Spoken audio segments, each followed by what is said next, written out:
পৃথিবীর যত করাপ্টেড লোক, পলিটিক্সে করাপশন হয়, কিন্তু পৃথিবীর যত করাপ্টেড লোক একসাথে একটা রাষ্ট্র তৈরি করলে তার নাম পাকিস্তান হয়।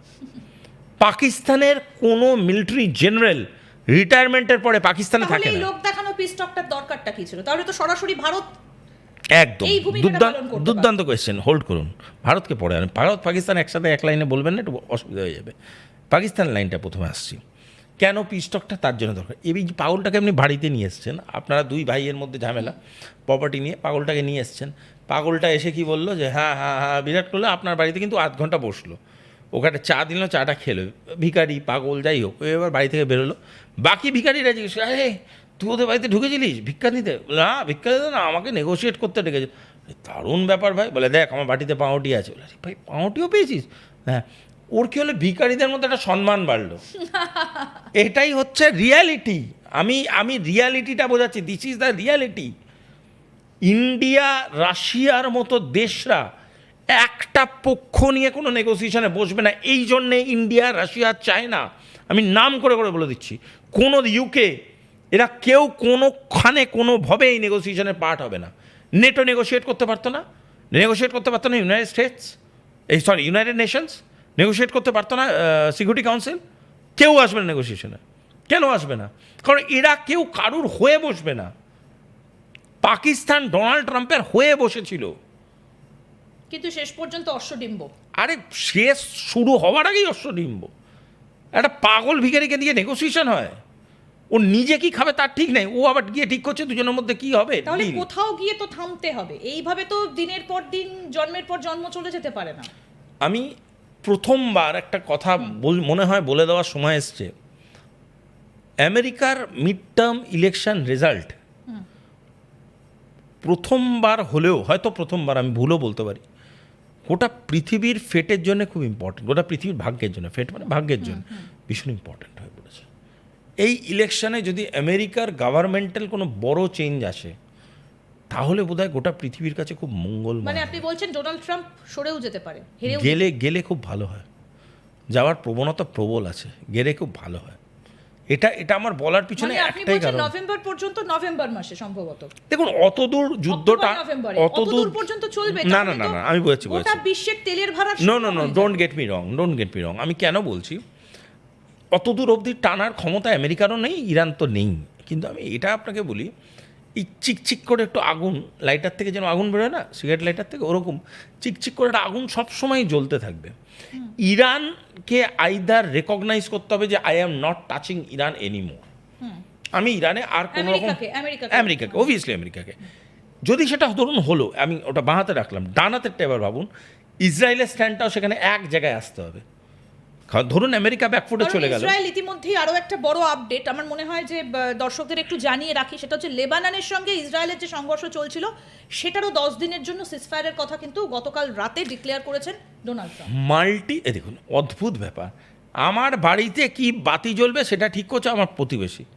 এটার মানেটা, মানে আপনি একটা জিনিস বুঝুন, একটা ছোট দেশ হতে পারে, এটা বোধহয় খুব একটা অবাক করা বিষয় নয়, কারণ ইসরায়েলের ভয়েস তো Donald Trump. No, this is an media narrative. আপনি উল্টো সাইড দিয়ে ভাবুন ব্যাপারটা। ডোনাল্ড ট্রাম্প একটা টুইট করে বলেছিল যে ভারত রাশিয়ার থেকে অয়েল নেবে না। কোনো পেপার নেই কিন্তু এ ব্যাপারে, কেউ কোনো দিন জানে না। ভারত কিন্তু সেদিনও অয়েল নিচ্ছিল, পরবর্তীকালে অয়েল নিচ্ছে, আগামী দিনেও, এখন আরও নিচ্ছে, আগামী দিনেও নেবে। সুতরাং এটা একটা মিথ্যে কথা। কিন্তু আমাদের দেশের প্রচুর রাজনৈতিক মহল থেকে এই কথা উঠেছিল, তাহলে কি আমাদের ভারতবর্ষের ইয়ের কথা, ডোনাল্ড ট্রাম্পের কথায় ওঠা বসা করছে, হ্যান ত্যান।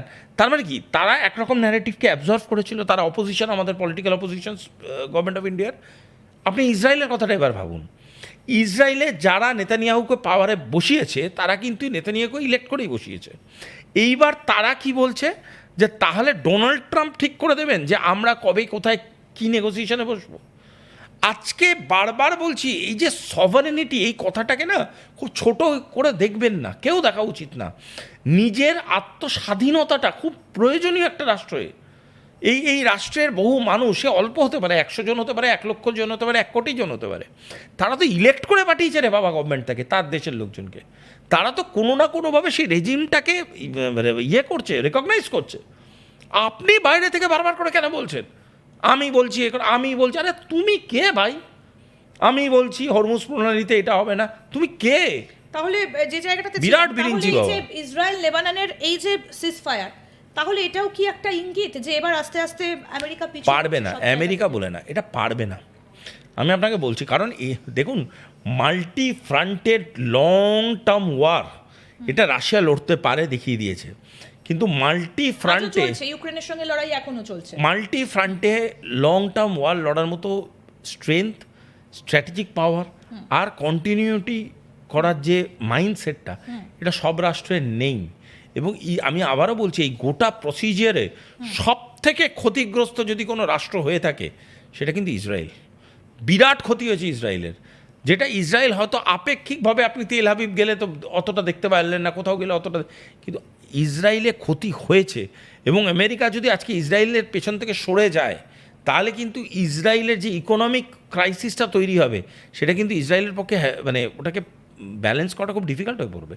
তাই জন্য ইসরায়েলকে বহু জায়গায় এবার নেগোসিয়েশনে আসতে হবে, বহু দেশের সাথে সেটা তারা কবে, মানে পরের পিস্টকে আলোচনাটায় বসবে কবে? লেবাননের সাথে খুব তাড়াতাড়ি পিস্টক শুরু করবে, খুব তাড়াতাড়ি শুরু করবে, খুব তাড়াতাড়ি বসবে। কিন্তু দেখুন, যেহেতু লেবাননের সাথে তার কনফ্লিক্টের মধ্যে নন কনভেনশনাল প্রচুর বডির ইনভলভমেন্ট আছে। ইরানও তো লেবাননের বিষয়ে শর্ত ধরেছিল যে শর্ত সমস্ত ধরেছিল। জায়গা থেকে তাদের Correct, attack-টা বন্ধ ইয়েমেন, করবে। ইয়েমেন, হ্যাঁ, লেবানন, তো সিরিয়া এবার, সব জায়গা থেকে হ্যাঁ, attack বন্ধ এবার করবে। এই সব জায়গায় হতে পারে, বাট আমি বলবো সেন্টার বা মাদার কনফ্লিক্ট যেটা ইরান ভার্সেস সেইটার এখনও কিন্তু ধিকি ধিকি করে চলবে। এবং আস্তে আস্তে একটা ন্যারেটিভ আমেরিকা তৈরি করার চেষ্টা করবে যে we have won the war, আমরা জিতে গিয়েছি। এবং জিতে গিয়েছি বলে আস্তে আস্তে পিছানো শুরু করবে। এবং আবারও বলছি, এখনও বলছি, অন্তত আমার আর আপনার 4টে শো হয়ে গেল, যার আগে আমেরিকান প্রেসিডেন্ট বলেছিল যে জাহাজ আমি পাঠালাম, কালকেই দখল হয়ে যাবে। আজ অবধি দখল হল না, আগামী 4টে শোয়ের পরেও দখল হবে বলে আমার মনে মানে হয় না। এটা কি কোথাও গিয়ে একটা এই 2026 সালের পৃথিবীতে দাঁড়িয়ে আমার দেশের আন্ডারে একটা জলপথ, সেটা এসে আমার দূরের পাড়া থেকে কেউ একজন দখল করে নেবে, আমি সেটা ছেড়ে দেবো? নিউক্লিয়ার এই ওয়ারের ভাবনাটা- থ্রেট দিচ্ছে, হাসি পাচ্ছে মানে কথাগুলো শুনে। করুক নিউক্লিয়ার হিট, করুক না। ইরান যেটা বলেছে সেটা তো আমি বহুদিন বলছি আপনার, করুক না হিট। মানে এই পরিসমাপ্তিটা দ্বিতীয় বিশ্বযুদ্ধের শেষের হিরোশিমা নাগাসাকির পারবেই না করতে, পারবেই না। আমেরিকা যদি এটা করে, আমেরিকা যা সাফার করবে গ্লোবালি, আনবিলিভেবল। আর আপনাকে আমি তাও বলে দিচ্ছি, কোনো রকম কোনো নিউক হবে না। নিউক হচ্ছে শুধু দেখানোর মতো একটা জিনিস, যেটা দেখাবার চেষ্টা করছে। আজকের ডেটে আমরা যখন এই ইন্টারভিউটা করছি, ইট ইজ নট 1948, একদম এটা 2026 সাল। এই 2026 সালে ওয়ার্ল্ড ইকুয়েশন চেঞ্জ হয়েছে, ওয়ার্ল্ড ইকোনমিক স্টেটাস চেঞ্জ হয়ে গেছে, গ্লোবালি বড় বড় দেশগুলো নিজের নিজের শেপ নিয়ে নিয়েছে। সেখানে আমার আজকে শেষ প্রশ্ন আপনার কাছে। মে মাস, সামনের মাসে দুটো বড় জিনিস রয়েছে। একটা হচ্ছে এই ব্রিক্সের আগে বিদেশ মন্ত্রক পর্যায়ের একটা বৈঠক রয়েছে, আরেকটা ইভেন্ট রয়েছে ডোনাল্ড ট্রাম্পের চায়না যাবার কথা রয়েছে। দুটো ডেটের কথা এখনো জানানো হয়েছে, আমরা জানি না তিনি শেষ পর্যন্ত যাবেন কিনা।